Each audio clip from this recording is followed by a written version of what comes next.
In the Proto-Indo-European homeland, men developed a deeply patriarchal mystery religion derived from ancestor worship. This religion helped unify them and drove conquest throughout Europe and Asia. 6,000 years later, their religion is lost, but its after effects linger and still affect our current affairs. As I record this in early May 2026, the Iran war is technically in a stage of ceasefire, punctuated by an occasional missile launch or naval attack. Iran has blockaded the Strait of Hormuz, and the United States has blockaded the blockade. The international economic impacts on oil and fertilizer markets are unclear.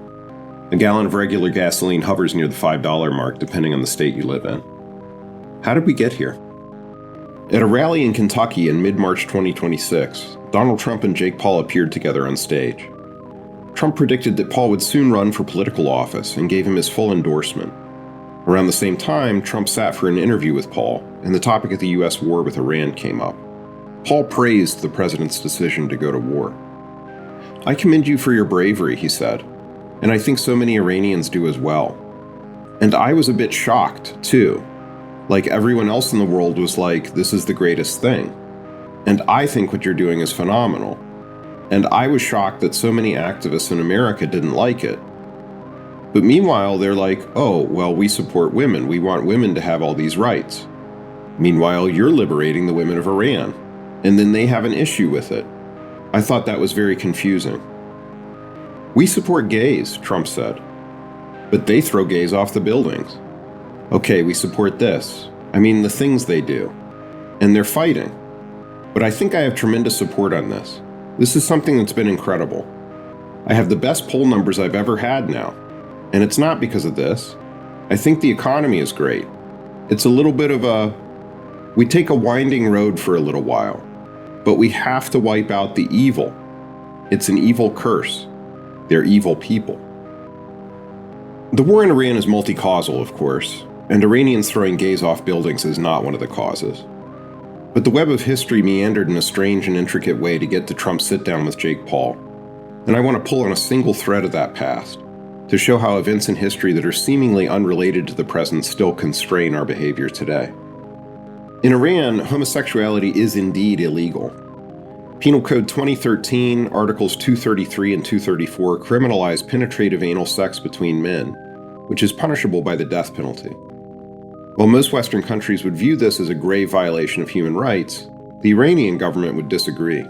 Indeed, it is the signatory of the latest version of the Cairo Declaration of the Organization of Islamic Cooperation on Human Rights, which dates to 2021. Co-signed by dozens of other Islamic countries, the first version of this document arose in 1990 in response to the bias inherent in the Universal Declaration of Human Rights.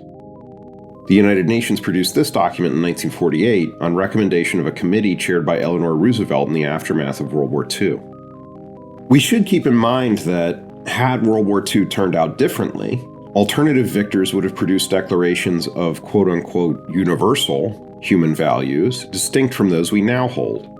For example, in 1942, Japan's Total War Research Institute laid out a vision for the Greater East Asia co-prosperity sphere.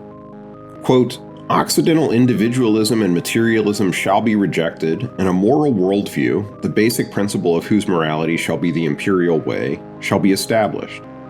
The ultimate object to be achieved is not exploitation, but co-prosperity and mutual help. Not competitive conflict, but mutual assistance and peace.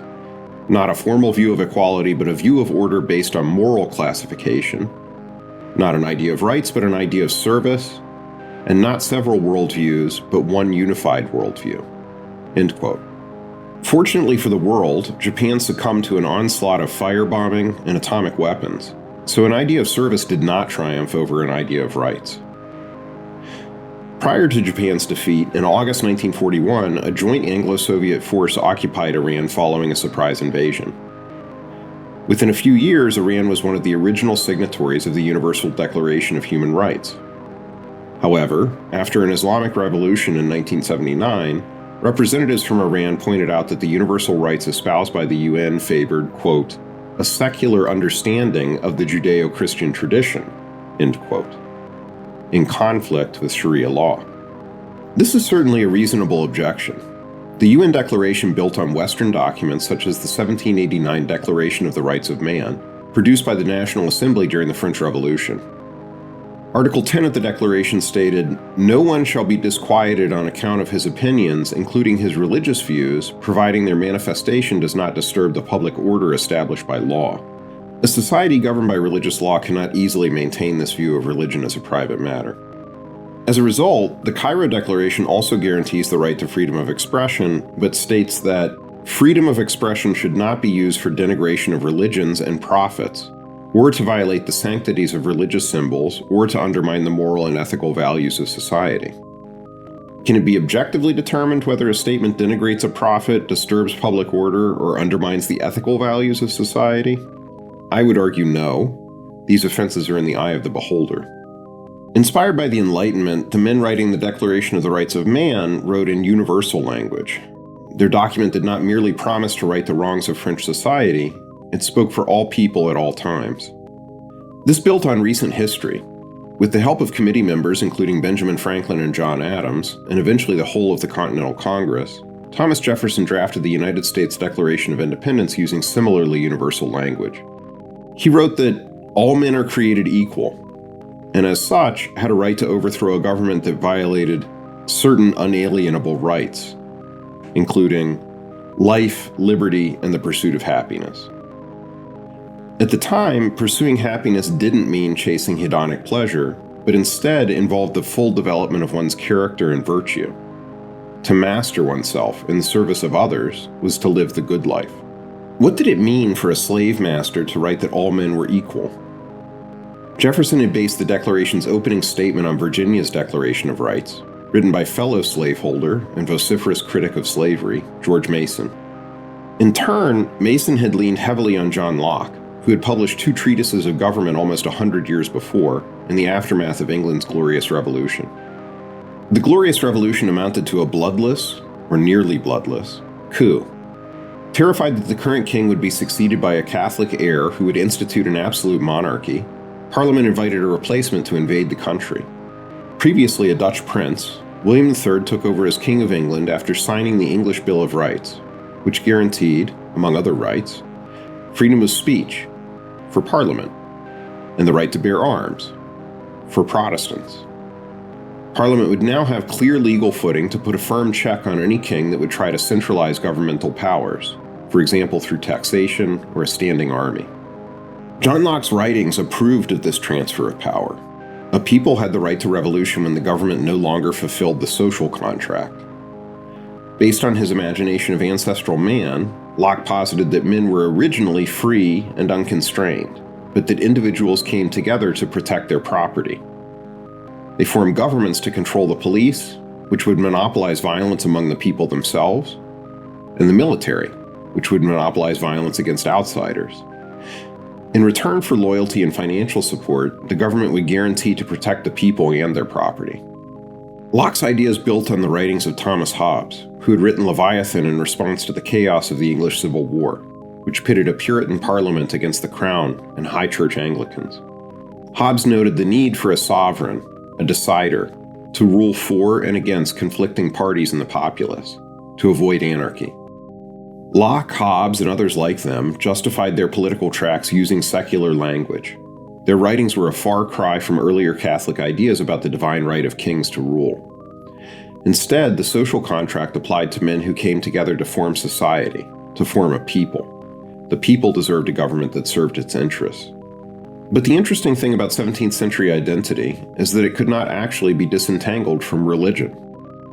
Race would eventually become a central feature of American identity, but in these early days, Europeans did not refer to themselves as whites, but as Christians. People from other continents were not non-whites, but savages.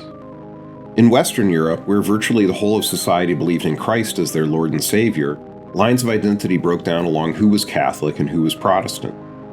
In the early 1500s, Martin Luther and a series of other Protestant thinkers highlighted the corruption of the Catholic Church, its over-involvement in worldly affairs, its uneducated and impious yet politically connected priests, and its embrace of pagan practices, like prayers to saints, that could not be justified with Bible passages.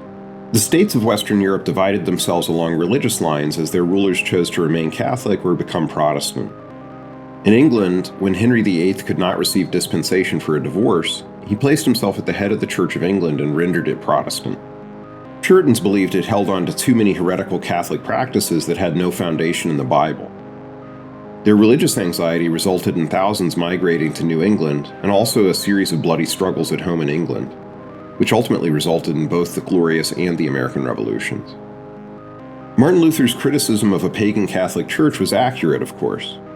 When the churches of Eastern and Western Europe split in 1054, there were still pagans praying to Odin in Scandinavia. In the centuries leading up to that split, rulers like Charlemagne had forcibly converted various Northern European pagans through conquest. Conversion to a new religion is never conducted on a clean slate. The practice of Catholicism is very different in Italy than it is in Mexico, for example. The Europeans retained traces of their old religions as they adopted Christianity. And why had Christianity become such a powerful religion in the first place? Because the Roman Emperor Constantine himself converted to Christianity in 312. Prior to his legalization of the religion, Christianity had been treated akin to atheism by the Romans. After all, Christians refused to worship the gods. People who refused to worship the gods were no doubt engaged in deep immorality and had to be rooted out of society or they would spread that immorality. Following Constantine's conversion, the state changed its mind about the gods and began to systematically dismantle paganism. Christianity provided a universal religion that could unite an ethnically diverse empire in ways that pagan practices could not. 100 years before Constantine, the ethnically Punic Emperor Caracalla had passed an edict granting all free people within Rome's borders citizenship. At the time, religious practice was inseparable with political practice. For example, Rome incorporated priestly duties into its cursus honorum, the prescribed route through which men went up the political ladder. Traditional Roman religion divided into two parts. Publicly, every Roman worshipped a variety of gods. Although Rome had its own traditional pantheon, it could easily accommodate local gods in conquered regions. Worshipping in a way that was not Roman did not amount to heresy. Indeed, Rome itself had arisen as a confederation of tribes that had worshipped their own gods. These tribes were in turn formed out of curiae, small groups of families with their own religious practices. Worshipping the city's gods did not mean abandoning your own. The other part of Roman religion was private, and deeply rooted in the traditions of the Proto-Indo-European steppe peoples that eventually spread out to conquer Europe and India. This was the worship of the Lares, one's paternal ancestors who became the household's gods after death.